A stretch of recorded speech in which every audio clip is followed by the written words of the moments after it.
8th class. This is our chapter number 8, education under the British rule, and video number 1 of this lesson. Okay, इस chapter में हम पढ़ेंगे कि British rule के अंतर्गत लोग किस तरह से अपनी एजुकेशन करते थे या उनके लिए क्या रूल्स होते थे उस टाइम पर. Let's start our lesson.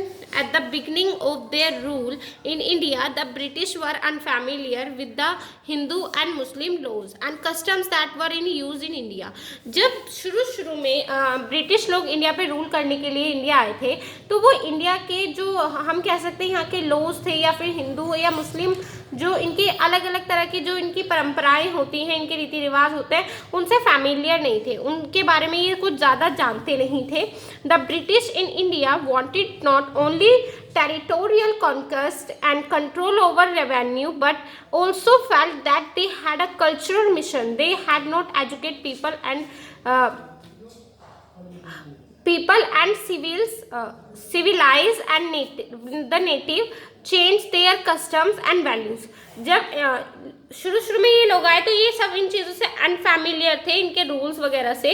तो ब्रिटिश लोगों ने सोचा अगर हमें इंडिया पे पूरी तरीके से हमें जीतना है इंडिया को या फिर इन पर रूल करना है, तो उसके लिए हमें सिर्फ इनकी बाकी की जो इन्फॉर्मेशन है उसी के बेस पर हम यहाँ रूल नहीं कर सकते, बल्कि इंडिया के पीपल की जो इनके कस्टम्स हैं, जो इनके रीति रिवाज हैं, जो ये रिलीजन फॉलो करते हैं, उनके जो रूल्स हैं, हमें उसके बारे में भी पता होना चाहिए. इसीलिए उन लोगों ने क्या किया, उन्होंने सोचा कि हम लोगों को यहाँ के लोगों को भी एजुकेट करना चाहिए ताकि वो हमारे वर्क में हमें हेल्प कर सके. Change their customs and values, इसी के अंतर्गत इन लोगों ने क्या किया, यही सोचकर यहाँ पर इन लोगों ने रूल्स बनाना शुरू कर दिए. Many British administrators of India studied their laws and custom under learned scholars. क्या हुआ, जो ब्रिटिश एडमिनिस्ट्रेटर्स थे जो इंडिया आए, उन लोगों ने यहाँ के जो पंडित थे उनके वेद पढ़ना शुरू किए, उन लोगों के अंडर ही अपनी ये जो बाकी धर्मों के ग्रंथ कह सकते हैं हम, जिनमें उनके रूल लिखे थे, जिन्हें बाकी लोग फॉलो करते थे, उनको पढ़ा. They read many text on Indian laws, philosophy and literature. उन लोगों ने बहुत सारे टेक्स्ट पढ़े, इंडियन लॉज पढ़े एंड फिलोसफी पढ़ी. Their aim was to became better administrator and establish closer relations with the Indians. तो ये लोगों का ये लक्ष्य बन गया था कि किसी भी तरीके से यहाँ पर ये एक बहुत बेटर एडमिनिस्ट्रेटर जो है इस्टेब्लिश कर सके और इंडियंस के साथ अच्छे रिलेशंस बना सके. यानी कि इंडियंस पर कॉन्कर करने के लिए इन लोगों को, इंडियन को ये अच्छे से जान सके, ये इनका पूरा एम बन गया था. तो इसीलिए इन लोगों ने यहाँ के वेदे ग्रंथों इन सब के बारे में पढ़ा ताकि इनको यहाँ के रूल के बारे में पता चले कि इंडिया के जो लोग हैं वो किस तरह के रूल फॉलो कर रहे हैं. Education in India before the British, यहाँ पर हम पढ़ेंगे कि ब्रिटिश लोगों के आने से पहले इंडिया की एजुकेशन कैसी थी, इंडियन किस तरीके से एजुकेट हो रहे थे, कैसे वो अपनी पढ़ाई कर रहे थे. Before the coming of the British to India there were pathshalas and maktab for elementary education and tols and madrasa for higher education.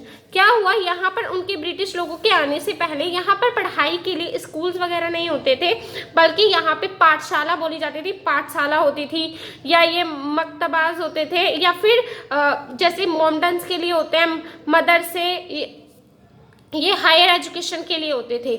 मतलब जैसे आप 12th तक स्कूल करते हो उसके बाद आपका कॉलेज आता है, तो इसी तरह यहाँ पर पहले पाठशाला या मकतबाज कह सकते हैं, जो ये मकतबाज होते थे ये मोमडन्स के लिए थी और पाठशाला हिंदू के लिए. उसका ही एलिमेंट्री एजुकेशन हम कह सकते हैं, इसी का जो बिग रूप था. यानी कि लाइक हम जिस तरह कॉलेज में पढ़ते हैं, इसी तरह उनको बाद में टोल्स एंड मदरसा में जाना होता था हायर एजुकेशन के लिए. The elementary school made the students just literate enough to maintain accounts. जो एलिमेंट्री स्कूल थे या हम कह सकते थे जिस तरह के हमारे स्कूल में, यहाँ पर बच्चे सिर्फ इतना पढ़ते थे कि वो किस तरीके से अकाउंट्स को मेंटेन किया जाता है इसके बारे में सीख सके. Only a handful of Indian took up higher education. और कुछ ही लोग जो थे इंडियंस जो थे वो हायर एजुकेशन ले पाते थे, यानी कि कुछ ही लोग जो थे वो मदरसा में जा पाते थे, टोल्स में जा पाते थे. They were taught Sanskrit, Arabic and Persian law, religion, literature, logic, medicine and astronomy. तो यहाँ पर इन सब सब्जेक्ट्स को पढ़ाया जाता था। Learning was based on old text, जो लर्निंग थी वो ओल्ड टेक्स्ट पे बेस्ड थी, यानी कि पहले जो भी ग्रंथ वगैरह थे या पहले की जो बुक्स थी उनके ऊपर बेस्ड थी। Scientific research and thinking were almost dead, scientific research जैसा यहाँ पर कुछ नहीं था पहले। In such an atmosphere superstition and backward social custom stream, जो लोग थे वो ज़्यादातर अपनी कास्ट के बारे में ही पढ़ा करते थे, अपनी रीति रिवाजों परंपराओं के बारे में ही पढ़ते थे। डिफरेंट लैंग्वेज वो सीखा करते थे, लेकिन अक्सर वो अपनी इन परंपराओं के बारे में ही पढ़ते थे कि किस तरीके से सोसाइटी में अलग अलग लोगों के लिए अलग अलग रूल बनाए गए हैं। एक तरह का अंधविश्वास जो था वो लोगों में फैला हुआ था। Education was neither organise nor supported by the state, और एजुकेशन को कोई हम ये कह सकते हैं ऑर्गेनाइज तरीके से नहीं पढ़ाया जा रहा था, ना ही ऑर्गेनाइज तरीके से बनाया गया था। और इस चीज़ को सपोर्ट करने के लिए राज्य हेल्प भी नहीं करता था कि बच्चों के एजुकेशन के लिए वो कुछ हेल्प करे, इसमें स्टेट का कोई सपोर्ट नहीं होता था।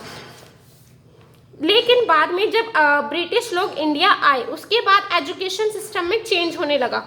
The modern system of education, फिर एक मॉडर्न सिस्टम एजुकेशन का आया, हम ये कह सकते हैं।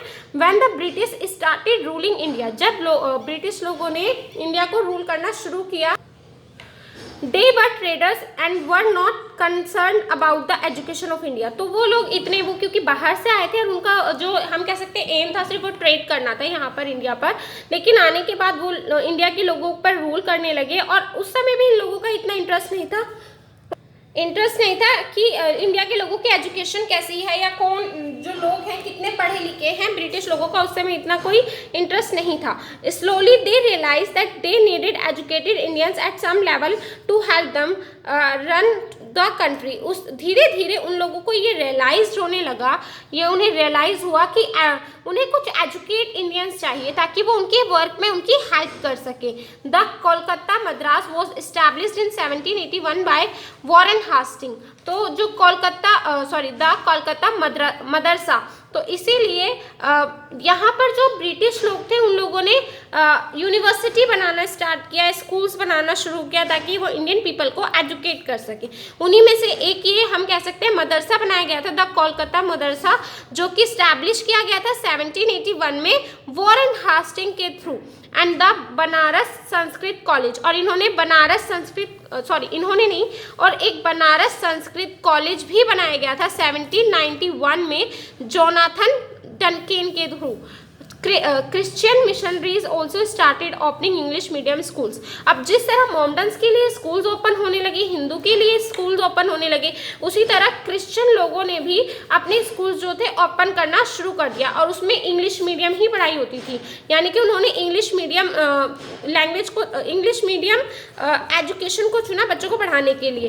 The British government wanted the education system to be, तो उन लोगों ने इंग्लिश मीडियम के स्कूल्स ओपन करवाए। तो इस तरीके से हम कह सकते हैं जब ब्रिटिश लोगों को रियलाइज़ हुआ कि इंडिया की जो पीपल है एजुकेटेड है, उन्हें एजुकेशन की ज़रूरत है, तो उन्होंने खुद से ही यहाँ पर स्कूल्स यूनिवर्सिटीज़ बनाना स्टार्ट कर दिया।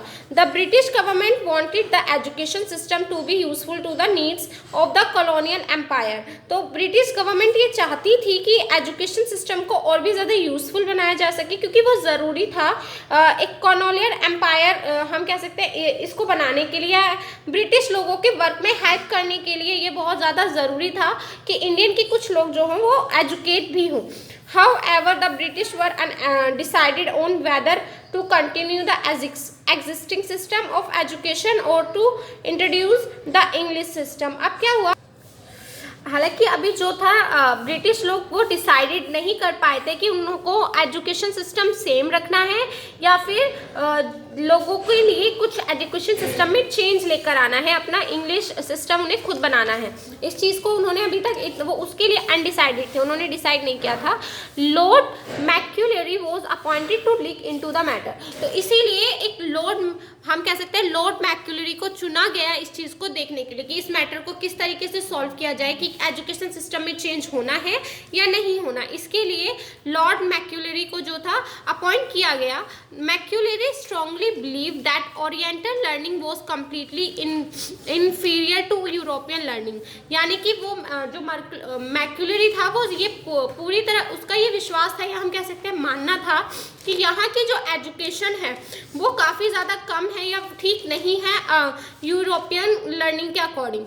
ही recommended the western system as it encourage rational thinking and scientific research. वो उनका मानना था कि यहाँ पर ज़रूरत है वेस्टर्न सिस्टम अपनाने की एंड कुछ साइंटिफिक रिसर्च भी हमें इनकी एजुकेशन में ऐड करना है, वो ज़रूरी है यहाँ के लोगों के लिए। Besides in British felt a strong need for the Indians who could be employed as clerk to help them to in dealing with the locals. इसी के साथ क्या होता है, ब्रिटिश लोगों को जो थी कुछ क्लर्क की ज़रूरत थी जिससे कि वो उनके वर्क में हेल्प कर सके। और ये जो इंडिया में ऑलरेडी जो एजुकेशन थी जिसमें काफ़ी सारा अंधविश्वास था, जिसमें लोगों को सिर्फ कास्ट में डिफरेंस करना ही सिखाया जाता था, वो काफ़ी नहीं था।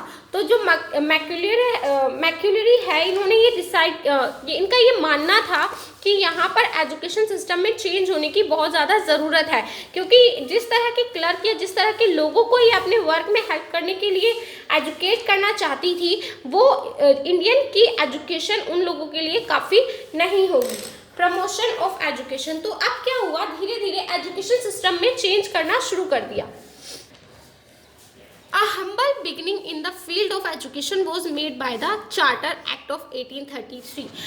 सबसे पहले हम कह सकते हैं शुरुआत कब की गई एजुकेशन सिस्टम में चेंज की, तो वो था चार्टर एक्ट ऑफ 1833 के तहत।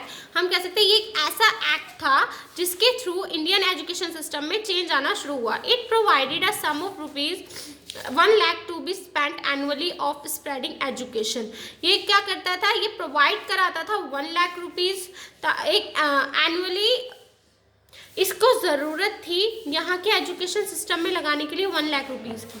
But issues such as the nature of education, modern western education और traditional Indian education and the medium of instruction, English और वर्नाकुलर वर स्टिल अनरिजॉल्व। तो लेकिन एक इशू क्रिएट हो रहा था, वो ये था कि यहाँ के एजुकेशन का नेचर किस तरह का होगा, यानी कि हमें मॉडर्न वेस्टर्न रखना है या ट्रेडिशनल इंडियन को फॉलो करना है, या जो हमारी जो एजुकेशन स्टार्ट होगी उसका मीडियम हमें इंग्लिश रखना है या हिंदी रखना है। तो ये एक तरह का इशू बन रहा था। These issues were resolve when the English education act was passed in 1835। तो इस तरह के जो इशू थे ये तब सॉल्व हुए तब जब इंग्लिश एजुकेशन एक्ट पास हो गया था 1835 में। तो इस तरह के जो इश्यूज थे वो सॉल्व हो गए थे। It was decided that the money provided for education would be spent on promoting western education through the medium of English. तो ये डिसाइड किया गया कि जो 1 लाख की जो मनी ज़रूरत है एजुकेशन सिस्टम को चेंज करने के लिए, कह सकते हैं एजुकेशन सिस्टम में सुधार लाने के लिए, उसको ये लोग स्पेंड करेंगे वेस्टर्न एजुकेशन को प्रमोट करने के लिए। यानी कि ये लोग इंडिया में अब वेस्टर्न एजुकेशन को प्रमोट करेंगे और जिसका मीडियम इंग्लिश होगा। तो इस तरीके से इन्होंने धीरे धीरे एजुकेशन सिस्टम में चेंज लाना शुरू कर दिया। इन्होंने काफ़ी सारे एक्ट बनाए, फिर उसके बाद पॉलिसीज़ बनी एंड अपने जो इन्होंने स्कूल्स बनाए उनका मीडियम इन्होंने इंग्लिश रख दिया और यहाँ की एजुकेशन सिस्टम में चेंज आना शुरू हो गया था। Wood's dispatch of 1854। The Woods Dispatch is also called a Magna Carta of the Indian Education। जो वुड्स डिस्पैच है इनको मैग्ना कार्टा भी कहा जाता है इंडियन एजुकेशन का। वो क्यों कहते हैं, Lord Charles Wood send this recommendation to Lord Dalhousie in India in the year 1854। Lord Charles ने क्या किया था, लॉर्ड चार्ल्स वुड जो ये थे, लॉर्ड वुड जो थे, इन्होंने एक रिकमेंडेशन जो थी वो लॉर्ड डलहौजी को भेजी थी दैट 1854 में उनसे एक तरह की हम कह सकते हैं उनको लेटर लिखा या उनसे कोई बात कही। It had certain recommendation as follow. उन्होंने कहा कि हमें जो एजुकेशन चेंज हम लेकर आ रहे हैं सोसाइटी में, उसमें इस तरह की कुछ चीज़ें हैं जो हमें इन्वॉल्व करनी चाहिए या जिनको एजुकेशन में चेंज लाने के लिए जो चीज़ें ज़रूरी हैं। To set up an education department in India, हमें एक एजुकेशन डिपार्टमेंट्स का सेटअप करना पड़ेगा इंडिया में, जिससे कि एजुकेशन को देखा जा सके कि वो प्रॉपरली तरीके से हो भी रही है या नहीं। Private schools and colleges were to receive grant from government. Private schools और कॉलेज को क्या है, गवर्नमेंट से मान्यता एक तरीके से हम कह सकते हैं दिलवानी होगी। Universities were to be established at Chennai, Mumbai and Kolkata. और जो यूनिवर्सिटीज हैं वो चेन्नई, मुंबई और कोलकाता में बनाई जाएंगी। And Indian educational service was to be introduce which can recruit teachers for government institutions all over India. इन्होंने कहा कि एन इंडियन एजुकेशनल सर्विस, यानी कि यहाँ पे एक इंडियन एजुकेशनल सर्विस होनी चाहिए जो कि हमें ये प्रोवाइड करा सके टीचर्स को all over India. There should be at least one government school in each district. और एक यानी कि वो लोग सिर्फ प्राइवेट ही स्कूल्स ओपन नहीं कर रहे थे, उनका ये भी मानना था क्योंकि सभी लोगों के पास इतने पैसे नहीं थे कि सभी लोग प्राइवेट स्कूल्स को अपने बच्चों को भेज सके, इसीलिए वो गवर्नमेंट इंस्टीट्यूशंस ओपन कर रहे थे। तो इसीलिए एक इंडियन एजुकेशन सर्विस को इंट्रोड्यूस कराना था इंडिया में, उसकी ज़रूरत थी, जिससे कि पूरे भारत में वो गवर्नमेंट इंस्टीट्यूशन के लिए टीचर्स को रिक्रूट कर सके, टीचर्स को अपॉइंट कर सके।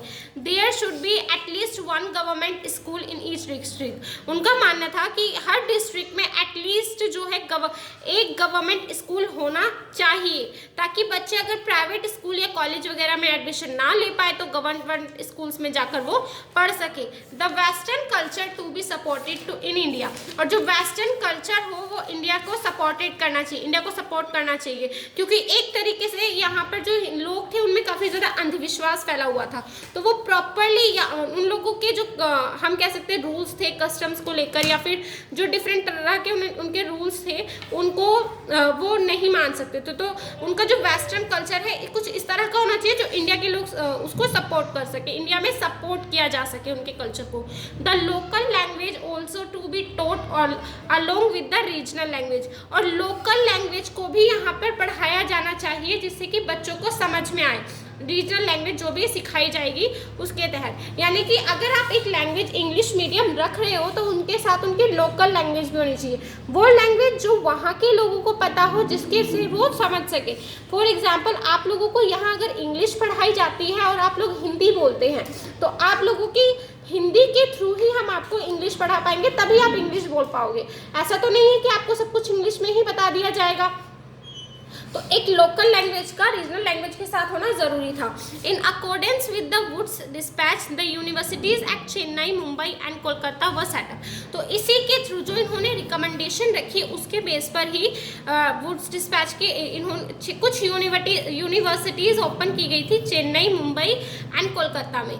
The British also set up many commissions like the Hunter commission to support the cause of modern education. तो कुछ ब्रिटिश लोगों ने क्या किया, कुछ कमीशंस का भी उन्होंने सेटअप किया, लाइक हंटर कमीशन, जो कि मॉडर्न एजुकेशन को सपोर्ट करने का कारण बन सके। However the general opinion was to educate the Indians in order to have some clerical staff to work for their company instead of importing the Englishman from England। तो उन्होंने कहा कि उनका जो जनरल ओपिनियन था वो ये था कि यहाँ के जो लोग, इंडिया के जो लोग एजुकेट होंगे वो कुछ ही लोगों को हम एजुकेट करेंगे जिससे कि वो हमारी कंपनी के लिए हेल्प कर सके। यानी कि उन लोगों को कुछ ही लोगों की ज़रूरत है, पूरे इंडिया के लोगों को तो वो अपना वर्क दे नहीं सकते थे, ये क्लर्क बना नहीं सकते थे। तो जिन लोगों को वो क्लर्क बनाना चाहते थे या जो लोग उनके कंपनी के वर्क के लिए उनको सपोर्ट करते, उन्हीं लोगों को ये लोग पढ़ाएंगे, एजुकेट करेंगे, ताकि वो इनके जो इंग्लैंड वर्क में जो इम्पोर्ट का या ट्रेडिंग जो भी वर्क था उसमें इनको हेल्प कर सके। और ये वेस्टर्न जो, क्योंकि और एक रीज़न ये भी कह सकते हैं हम, ये भी रहा क्योंकि यहाँ पर उन्होंने पहले ही रिकमेंडेशन में, वुड डिस्पैच ने पहले ही रिकमेंडेशन में लिख दिया था कि यहाँ पे ऐसा वेस्टर्न कल्चर होना चाहिए जो कि इंडिया के में सपोर्ट किया जा सके। और आप लोगों को पता है कि इंडिया के जो लोग थे पहले बहुत अंधविश्वासी थे, यानी कि अपनी परंपरा और रीति रिवाजों को सबसे ज़्यादा मानते थे। अगर कोई लोअर कास्ट का पर्सन और हायर कास्ट के बच्चे के साथ पढ़ेगा, लोअर कास्ट का बच्चा, तो वो उस चीज़ को सपोर्ट नहीं करेंगे। तो ये लोग उन्हीं लोगों को एजुकेट करेंगे जो इनकी कंपनी को हेल्प कर सके और जिन्हें यहाँ की इंडियन सोसाइटी एक तरीके से अप्रूवल दे सके या फिर उन लोगों को एक्सेप्ट कर सके इनके वेस्टर्न एजुकेशन सिस्टम को। तो अब तक हमने इस लेसन में क्या पढ़ा कि किस तरीके से यहाँ पर धीरे धीरे एजुकेशन सिस्टम में चेंज आने लगा। सबसे पहले यहाँ पर जब तक ब्रिटिश लोग नहीं आए थे तो एजुकेशन कैसी थी, और उसके बाद जब ब्रिटिश लोगों को रियलाइज़ हुआ कि उनके वर्क के लिए यहाँ पे कुछ एजुकेटेड पीपल चाहिए, तो इसके लिए उन्होंने धीरे धीरे एजुकेशन सिस्टम में चेंज करना शुरू कर दिया। अब यहाँ से हम अपनी नेक्स्ट वीडियो में कंटिन्यू करेंगे। फर्स्ट वीडियो में इतना ही, सेकेंड वीडियो में हम यहाँ से कंटिन्यू करेंगे।